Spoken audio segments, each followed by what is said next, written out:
Okay, magandang araw po sa inyo mga brothers. Welcome po muli sa aking channel, Mariano Brothers Moto TV. Bali sa oras na to mga brothers, ang i-share natin sa inyo tungkol po sa sprocket combination ng Honda TMX 150 Supremo. Kasi po may mga nagtatanong sa atin, mga nagko-comment na mag-vlog naman daw ako ng tungkol sa Honda TMX Supremo. Karamihan po kasi na iba-vlog ko, barako. Kasi po dito po sa lugar natin, napakaraming barako dito sa lugar ko sa Rizal. Kaya yun po natin na iba-vlog, na i-request din ng ating mga followers at saka natin mga subscriber. Ngayon sa pagkakataon ito mga brothers, pabigyan naman natin yung mga may motor na Honda TMX Supremo. Yung sprocket combination na pwede kong may rekomenda sa kanila. Gaya po ng mga nakaraan mga brothers, meron tayong mga na-vlog tungkol po sa 520 na TMX Supremo na gumamit tayo ng plate mga brothers. Ito meron tayo itong plate. Ito po, meron tayong plunge dito ng sprocket ng Honda TMX Supremo. Dati po, gumagamit tayo ng plate para po makagamit tayo ng 520 kasi wala pong 520 na 428 na ganito. Ito po kasi 428 Wala pong ganito na 520. Karamihan po ang 520 ganito kalalaki at saka pang XR. Kaya ang ginawa natin, nagpagawa tayo ng plate para po makakabuo tayo ng ganito.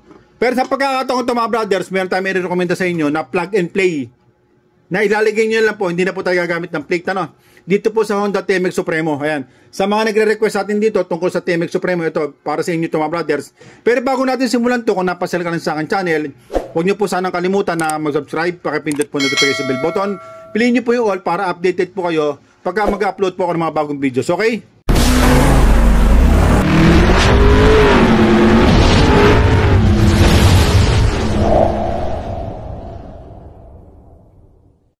Okay mga brothers, ito tuloy tayo sa ating topic Ito pong ating topic ngayon tungkol po sa 520 na pang Honda TMX 150 Supremo. Sa mga nagre-request sa atin, ito para sa inyo mga brothers. Ito meron tayo dito nakalagay na plunge o yung lagay na sprocket sa rear ng ating Honda TMX Supremo.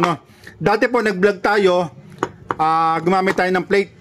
Ayan. Ngayon nagtatanong sa atin yung mga followers natin tsaka mga subscriber natin, mag-vlog naman daw tayo ng tungkol sa 520 na wala ng plate Ano daw may rekomenda natin? Ito, bibigyan ko kayo ng mga tip mga brothers. Tatanggalin natin to Ayan.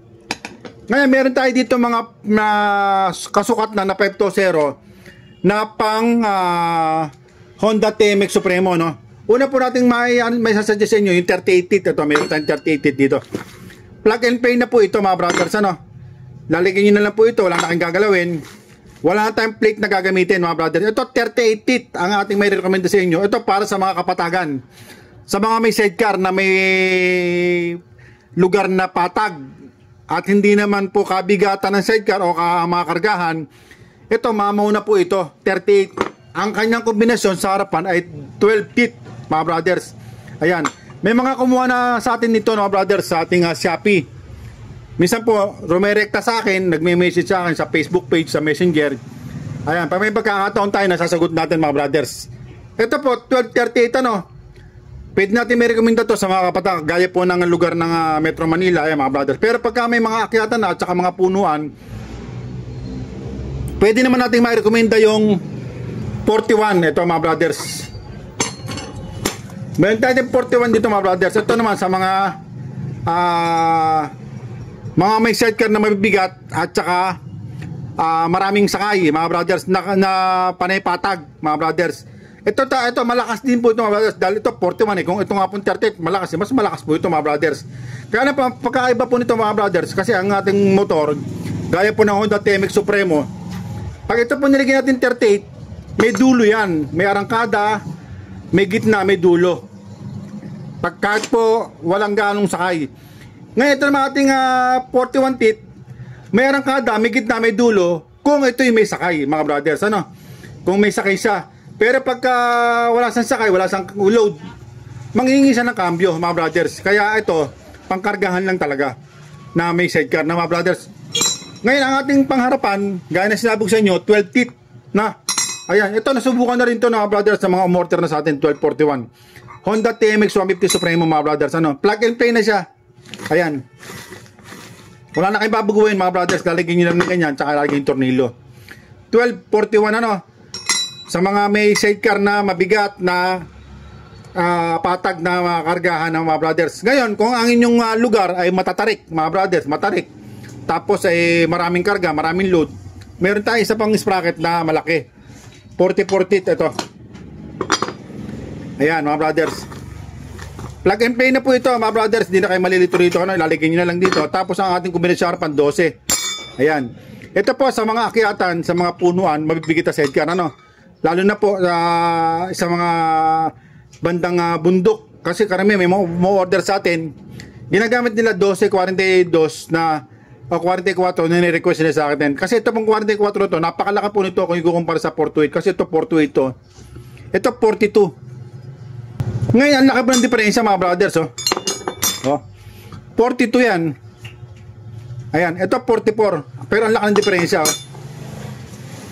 Ito kasi 428. Ito, ito 41. Pakita ko sa inyo. Ito 41. Pero mas malaki pa po itong 41 sa 42. Ang laki ng diferensya. Kaya ito, nai-recommend natin to sa mga pampasada. Kasi nga po, ang motor natin, pagka inilabas natin sa kasa, puro stock ang laman yan mga brothers. Puro stock.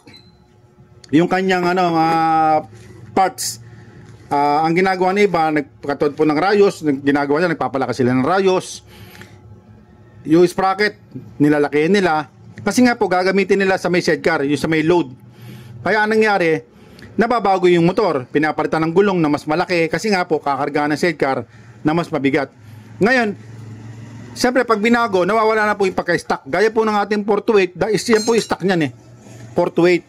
O ngayon, siyempre pagka kinargahan natin ng load o maraming karga, pinanghakot natin, doon tayo magpapalit ng 520. Ito naman mga brother, sa mga may gusto lang kasi ito may kamahalan po talaga itong ating 520 kasi ito napakadalang lang po nito at mahirapan ka bumili. Kung hindi ka magpapasadya, hindi ka magkakaroon nito mga brothers.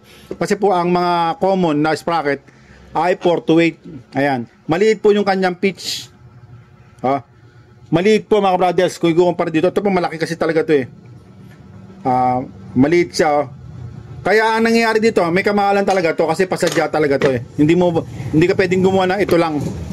Mga brothers, malulugi ka sa isang kumpanya. Kaya mangyari, puro 428 kasi po, yan po karaming ginagamit. Ngayon tayo, nag-upgrade tayo. Mga brothers, gumamit tayo ng gaya na sinabi ko sa inyo, pag bumili tayo ng motor, na-upgrade natin. Nilalaki ng rayos, nilalaki ng gulong, kinakarga ng sidecar. Ngayon, dyan na po pumapasok yung ating nire-recommenda sa inyo na 520. Na sprocket. Ito po, mamaw. Kaya ako sinabing mamaw kasi talagang malakas. Ayan, meron po yan tatlong klase mga brothers. Meron tayong 38. Alam ba, nasa taga Pasig ka, taga Parañaque, o taga Metro Manila, puro patag lang. Tapos gusto mo may arangkada, may gitna, may dulo. Gamit ka 1238. TMX Supremo, Ngayon, kahit nasa Metro Manila ka, kahit nasa Kapatagan ka, at medyo mabigat naman ang inyong karga, kung hindi ka pa nasisiyan sa 38 dahil sobrang bigat ng sidecar mo o karga mo, mag 41 ka. Ito may 41 tayo. Ayan mga brothers. Ngayon, ang lugar mo masyadong matatarik, tapos punuan pa. Pasok mo itong 44. Meron tayo. Kaya mamimili ka mga brothers. May mapagpipilian ka. Meron na po tayong nakapost niyan mga brothers sa ating Shopee. Meron tayong Shopee niyan mga brothers. Ngayon, kung gusto nyo pong rumekta sa akin, pwede naman po. I-message nyo lang po ako sa ating Facebook page sa Messenger. Re-replyan ko po kayo pag may pagkakataon tayo kasi napakarami nating obligasyon mga brothers. Pag nasagot ko kayo, doon ko po kayo padadalan through GNT mga brothers. Tayo naman kasi ang kaibahan lang po ng direkta sa akin mga brothers, makaka-discount ka ng mababa. Kaya lang po payment first tayo mga brothers kasi sa pinapadala natin sa GNT wala pong COD ron. Ngayon meron po tayong COD sa Shopee. Kaya doon po kayo order kung gusto nyo COD sa Shopee ko. Meron tayong Shopee, Mariano Brothers Moto TV, Ayan mga brothers. Sa mga may motor na TMX 150 Supremo to, mga brothers. Kasi may mga nag-chat-chat, nagme-message, nag-comment.